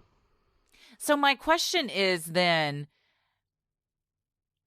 are you just in so deep that you don't know how to get out, and it's just you're I mean, you're doing whatever you can to stay afloat because you've got this lifestyle you're trying to uphold, but you're also like have lenders that you can't pay back, and you're who knows what else. I mean, car payments, mortgage, like anybody else would have. So you're just constantly a shit ass load of country club memberships. I got to see some of their financial spending in some of these lawsuits. That man spends a lot of money at Morton's Steakhouse. So, she says in one of the episodes that he brought home Morton's like 5 nights, and she's like, I was eating fast food just so everyone knows I wasn't spending all the money. But Tom, he's obsessed with Morton's Steakhouse. But I think you're right that you do get to the point where the house of cards blows over and you're just left trying to scramble and rebuild, and it's just never going to happen. So do you think you feel guilty? I think the whole time, partially, but I don't know. Not enough to stop it. Like, No. I always wonder, and this is just speculation and thinking out loud, but I always wonder with stuff like this, do they feel guilty and they think, if I can just get to this point, then I can pay everybody back and I'll smooth it 100%. Over and no one's going to find out. And so they, even though they might be lying to themselves, they tell themselves their intention is to make everything right eventually. Yeah. Because otherwise, what would your end game be? I mean, that you get caught? I mean, like, I assume like you would have to think, I'm going to make all this right at some point, but it's just constant moving things, shuffling things around. I think I know what happened. We'll talk about it and what do we think? Ooh. Well, between 2016 and 2019, Tom and his firm, Girardi Keese, collateralized its future contingency payments via a California litigation financing company. It is customary for plaintiffs' attorneys to take out loans to fund the cost of a lawsuit, including the cost of experts, depositions, and investigations. In exchange, litigation funding companies take a security interest in the future payouts that lawyers attempt to secure for their clients. Once the lawsuit is won or settled, the lawyer is supposed to first pay back the lenders with the funds received from the opposing party. Then the lawyer should pay the remaining balance, less legal fees, to the client. Tom then resold the same cases again and again. In total, it is believed that Tom secured about $39 million in proceeds from 5 different lenders, creating what the initial lender called a web of deceit that was bound to disastrously unravel, which it did. So explain the lender thing. Yeah, so we have multiple. So as I was going through all the lawsuits, I got on the state filing system, federal filing system, and has been just digging through pages and pages and was just jaw on the floor at what was going on. So on the surface, it seems like he was going into that trust account, piggy bank, and just taking money out, which I think that he was. I think the evidence will eventually show that he was. The worst, it's not worse, but the bigger mess that he has created is that, when you buy a house, you take out a mortgage, and then the mortgage is secured by your house. Well, with these litigation financing companies, you take out a loan, and then the loan is secured by the payoff of the eventual lawsuit. And when you're Tom Girardi and you won the Aaron Brockovich deal at $33 million or $333 million, they see you suing PG&E left and right. You're suing Merck. You're suing Lockheed. You're suing Boeing. They see that you're a big badass and that you usually win. And if not win, then you at least settle for a shitload of money. Then it's like having good credit, right? They see, okay. Plus, they have whole underwriting departments that go through and look at your current list of cases. And then they have people who analyze, okay, this is a good case, this is a bad case, whatever. So he went out and got a loan from this first lender at CAL. And they said, okay, send us a list of your current cases. It's 900 cases, whatever. And they say, if that's sufficient for that much money, we'll give you $5 million. What he then does is goes to Company B and says, here's a list of my 900 cases. Can you give me a $5 million loan? Well, that's like having a second mortgage on your house. Well, then he does it a third time, then a fourth time, then a fifth time. So also by the very first loan, he's going to sign a promissory note. And in that promissory note, it says, I swear I will not pledge these cases to anybody but the company that's on the other side of the promissory note. So initially, when he takes it to Company B, he's already breaching his first promissory note. Guess what? Company B's promissory note has that in it too. So by signing it, he's already in breach because those things are previously. And I'm sure there's probably a representation in there that says, I represent that these haven't been pledged to anybody else yet. So he's sitting there mortgaging these future payouts 5 times not to mention, so then when the bill comes due, so a settlement comes in from another party, like the opposing party in a case, he's not just supposed to pay that off one time. He's got to pay that off 5 times. So for every $1, he owes now $5. And that's also now money that's not going to go to clients. So they're also, this litigation funding company is not going to give him any more money. It's like a credit card. If you have your credit card maxed out, until you pay it off, they're not going to extend your credit line. So he was having to pay them off in order to get more loans. So I think that's when he started using client settlement money to then pay the loans off to get more loans, or so that the lenders wouldn't get pissed at each other. What I think happened, so what do we think of how this all came crumbling down, was that COVID happened. The courts are closed. You can't go to court. You can't keep getting jury verdicts for millions and millions of dollars. You maybe can still get some settlements. The communications are down. It takes a long time. So any Ponzi scheme is dependent on a flow of new money. So that flow of new settlement money, he would go pay the Rui Gomez's back, or he could go pay, the victims of the Lion Air crash back. Well, there was no flow of new money. Plus, he couldn't pay the lender off to then get another loan to pay more people that he owed. So then they start to default and get pissed at him. Well, then they all start talking to each other and going, well, I have those rights to those cases. Well, I thought I had, who's on first? So then they all figure it out. So then the first initial lender sues him. Then whenever there's been, I want to say 14 or 15 bar complaints from opposing counsel in cases where he owed them fees. Well, he was taking it and paying somebody else. When you start owing that much around, it's all and it's this huge mix of money. How do you even keep up with it? And I think the LA Times article talks about how he was the one that was in charge of the money, and he wouldn't let anybody else look at the books. Well, in the end, someone from the bankruptcy court who's been assigned to kind of make sense of everything, she said when she went into Girardi case, now that it's they're done, boarded up, that there's just rooms with files stacked, as high as she is, that there's checks that have been dated years ago, checks to people that don't even work there. It's just a complete shit show. And so I'm sure he had no idea how to even keep on top of it or what he was doing. And then we'll get into the lawsuits and the bankruptcy in part 2, but it is what we've seen so far is the tip of the iceberg, and it goes way deeper and the God bless the bankruptcy trustees that are having to deal with all this, because it's a huge mess of just yarn. I mean, it's a huge ball of yarn that they're having to just suss out who's owed what in what order, and then where the money went. I mean, they're going to ask for an accounting of where all this money went. So dollars are fungible, so it's really hard to trace. So they're going to have to do a lot of tracing back of where the assets went. But so far, I think that's kind of what happened, was that he was very precariously teetering on not paying clients because he was using that money to pay the lenders, or borrowing from one lender to pay back the other lender. But then when an influx of a settlement would come through, he could settle everything up. But I mean, clearly with the Rui Gomez's too, this was pre-COVID. A lot of this stuff actually happened pre-COVID. And I think it just really, the shit hit the fan. They started suing him in 2019, and then it went totally haywire after that. And Erika mentions in one of the episodes that I think they're in Tahoe, and Garcelle says, have you talked to Tom? And she's like, yeah, he's at the firm, that's just his life. And she says, oh, how's he doing? And she's like, well, like all lawyers, they're just hoping that this ends soon because everybody's struggling. And so, I mean, she knows. She knows things were not great. She said they're all just going to go, and she makes an explosion sound. It's really eerie that she talks about him just 1 or 2 episodes before the divorce is announced. But and I think she knew that was coming. For sure, yeah. I mean, she said she planned for 30 days. So, yeah, it was a web of deceit bound to disastrously unravel, exactly what the lender said, and that's what's happened here. And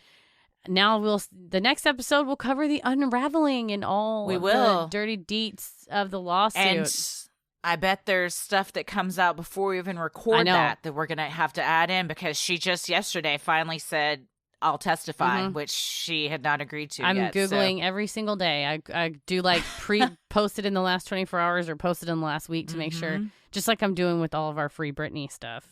Yes, that's going to be our next mini-sode is an update on that, which, woo, we got a lot to cover. We got a lot to talk about. A lot of good stuff, yeah. Well, I think we covered what we think about this one. Yes, I think so. We're going to go to part 2. Probably get into what we think as far as how much Erika knew in the second one. And what evidence we have to support that. Yeah, yeah. We love providing Sinisterhood to you at no cost, so if you like what you hear, consider supporting the show by donating to our Patreon. We're a small operation, creating this show for you by researching, writing, recording, and producing it ourselves. Any amount is sincerely appreciated and helps offset the cost of making and hosting the show. As a thank you, you'll also get some sweet perks like ad-free episodes, a Sinisterhood sticker, membership to our exclusive Patreon Facebook group for those in the Ruling the Airwaves tier, a special shout-out on the show, a monthly bonus minisode, which this month is Free Britney, and last month was an update on Love Has Won, and patron-exclusive video and audio content, including the Am I the Asshole relationship segments, Judge Christie, where she lays down the law, and True Crime Headlines, where we cover something new in true crime.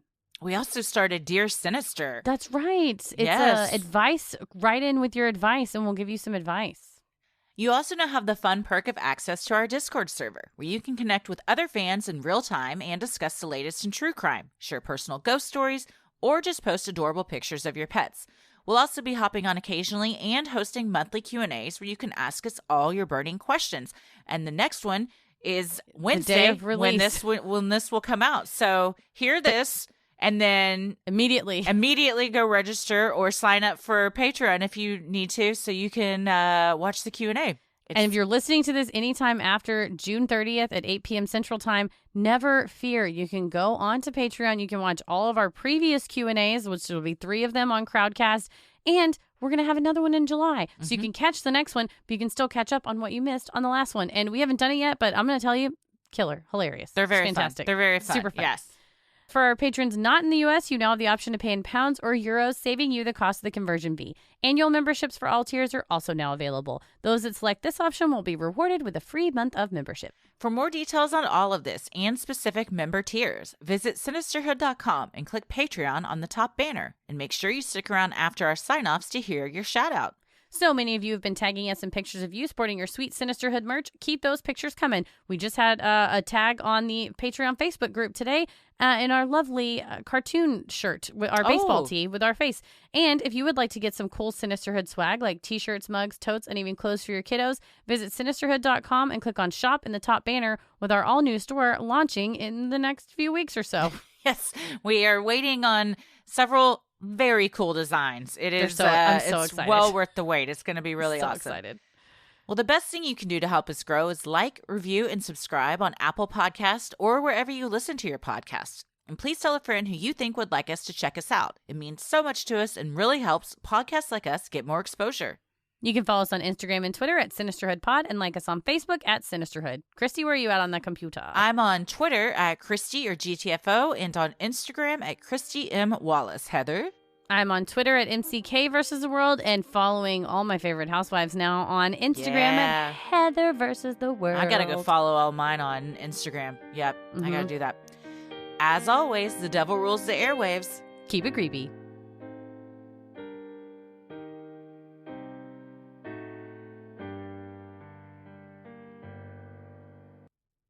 Hey, everybody. Thank you so much for supporting the show. Here are your special Patreon shout-outs.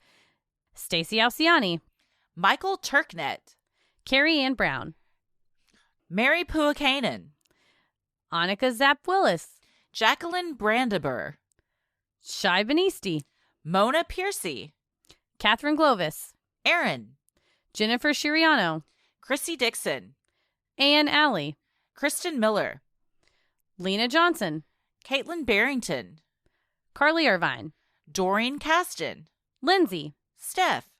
Hope Keenan. M. Scholes, thank M. you. Scholes, we love you. Oh, Jinx. Kristen Burke.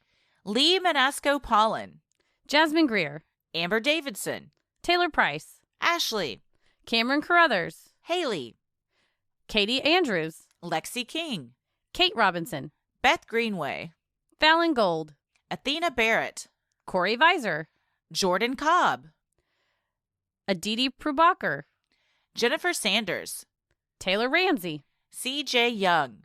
Sam Hathaway. Alyssa Pilaro, Rebecca Miller, Brody Bain, Jesse Chadwick, Samantha Williams, Caitlin Brown, Dorothy Davila, Rachel Polk, and Kylie O'Connor.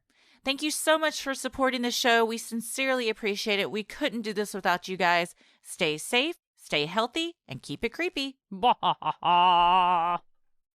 Sinisterhood.